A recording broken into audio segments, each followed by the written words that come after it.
देश की ताकत तीनों है महान, जवान, किसान और जनता महान। ऑपरेशन सिंदूर का डिप्लोमेटिक ब्लेड्स, भारत के 59 सांसदों का महामिशन शुरू।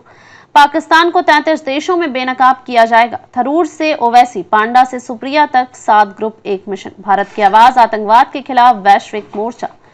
ऑपरेशन सिंदूर के तहत भारत ने पाकिस्तान के खिलाफ अब डिप्लोमेटिक स्ट्राइक की शुरुआत कर दी है। केंद्र सरकार ने 59 सदस्यों वाला सर्वदलीय प्रतिनिधिमंडल गठित किया है जो 33 देशों का दौरा करेगा। उद्देश्य पाकिस्तान प्रायोजित आतंकवाद और ऑपरेशन सिंदूर पर भारत का पक्ष दुनिया के सामने रखना। हर प्रतिनिधिमंडल में सांसद, पूर्व मंत्री और वरिष्ठ राजदूत शामिल। सभी दलों के नेता प्रतिनिधित्व करेंगे। शशि थरूर, बैजयंत पांडा, रविशंकर प्रसाद, कनिमोझी, सुप्रिया सूले और ओवैसी जैसे नेता शामिल। डिप्लोमेसी की रणभेरी, भारत की वैश्विक जवाबी कार्रवाई शुरू। 22 अप्रैल 2025 को जम्मू कश्मीर के पहलगाम आतंकी हमले में 26 निर्दोष सैलानियों की हत्या के बाद भारत ने सैन्य स्तर पर जवाबी कार्रवाई करते हुए 7 मई को पीओके और पाकिस्तान में स्थित 9 आतंकी ठिकानों पर एयर स्ट्राइक की। अब भारत ने इस सैन्य कार्रवाई को कूटनीतिक युद्ध में तब्दील कर दिया है। केंद्र सरकार ने एक ऑल पार्टी डेलीगेशन का गठन किया है जो दुनिया के महत्वपूर्ण देशों में जाकर आतंकवाद और पाकिस्तान की भूमिका पर भारत का पक्ष रखेगा। 7 ग्रुप 33 देश 59 प्रतिनिधि, भारत की वैश्विक मोर्चा बंदी। इस डेलीगेशन को 7 समूहों में विभाजित किया गया है। हर ग्रुप को अलग अलग भौगोलिक क्षेत्रों में भेजा जाएगा और हर समूह का नेतृत्व एक वरिष्ठ सांसद करेगा।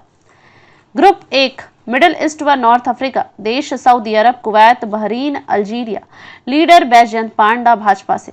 दूसरा ग्रुप यूरोप देश, UK, France, Germany, EU, Italy, Belgium. Leader Ravishankar Prasad Bhajpa से।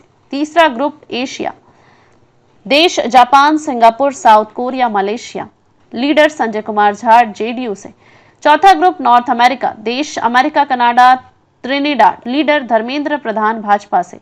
पांचवा ग्रुप साउथ अमेरिका देश, Brazil, Guyana, Suriname, Colombia. Leader Shashi Tharoor Congress से।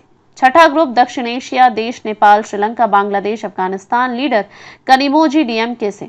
सातवां ग्रुप अफ्रीका देश, साउथ अफ्रीका, मिस्र, केन्या। लीडर सुप्रिया सूले एनसीपी से। थरूर को अहम जिम्मेदारी लेकिन कांग्रेस नाराज। शशि थरूर को अमेरिका और ब्राजील जैसे महत्वपूर्ण देशों के दौरे पर जाने वाले ग्रुप 5 की कमान दी गई है। उन्होंने ट्वीट पर कहा, देश के लिए जब भी जरूरत पड़ेगी मैं सेवा के लिए तैयार हूं। भारत की आवाज दुनिया तक पहुंचाना मेरा सौभाग्य है। लेकिन कांग्रेस इस चयन से खुश नहीं है। पार्टी ने सरकार को 4 नाम दिए थे, आनंद शर्मा, गौरव गोगोई, डॉक्टर सैयद नसीर हुसैन और राजा वड़िंग। इनमें से केवल आनंद शर्मा को जगह मिली। जयराम रमेश ने सरकार पर निष्ठाहीनता और राजनीतिक दुर्भावना का आरोप लगाया। ओवैसी का हमला, पाकिस्तान आतंकवाद का जहर फैला रहा है। एआईएमआईएम प्रमुख असदुद्दीन ओवैसी ने पाकिस्तान को मानवता के लिए खतरा करार दिया और कहा, पाकिस्तानी सेना और डीप स्टेट भारत को अस्थिर करने की साजिश में जुटे हैं। पाकिस्तान इस्लाम का रक्षक नहीं, आतंक का उत्पादक है। भारत में 20 करोड़ मुसलमान हैं और वे पाकिस्तान के षड्यंत्रों को खारिज करते हैं।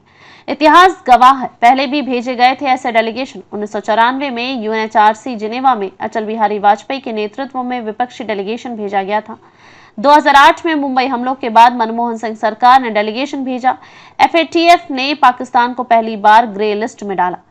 ऑपरेशन सिंदूर क्यों जरूरी है डिप्लोमेटिक कवर? सेना का काम था जवाब देना, कूटनीति का काम है दुनिया को समझाना। पाकिस्तान बार बार आतंक को नकारता रहा है। अब भारत विश्व मंच पर सबूतों के साथ उसका पर्दाफाश करेगा। यह डेलीगेशन यह दिखाएगा कि भारत में मुस्लिम समुदाय भी पाकिस्तान के आतंकवाद के खिलाफ है। निष्कर्ष, एक भारत एक संदेश, आतंकवाद के खिलाफ वैश्विक समर्थन। भारत ने अब यह तय कर लिया है कि आतंकवाद को केवल सीमा पर नहीं बल्कि वैश्विक मंचों पर भी हराना होगा। ऑपरेशन सिंदूर केवल एक सैन्य कार्रवाई नहीं, यह भारत की राष्ट्रीय सुरक्षा, वैश्विक रणनीति और राजनीतिक एकता की संयुक्त अभिव्यक्ति है।